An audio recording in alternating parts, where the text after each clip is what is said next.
هذه الشيلة إهداء من أخوات العريس لأم العريس. شغلوا شيله وعلوا في غناها، فرحنا والسعد في أحلى الليالي، بأمنا هالليلة نفخر وانتباها.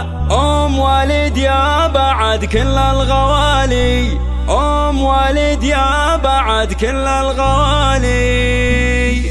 شغلوا شيله وعلوا في غناها، فرحنا والسعد في أحلى الليالي، بأمنا هالليلة نفخر وانتباها. أم وليد يا بعد كل الغوالي، أقبلي يا نورها الحفلة وضياها، يا الأصيلة المترفة بنت الرجال، يلي في كل البشر ما في سواها. بالكرم والطيب مضرب للمثال، بالكرم والطيب مضرب للمثال. أم وليد يا الفارقة في مستواها، شيخة وصفها فوق الخيال، للضيوف استقبلت واللي لفاها، التراحيب الندية والدلال. أم وليد جاد شامخا بناها، يستحق اليوم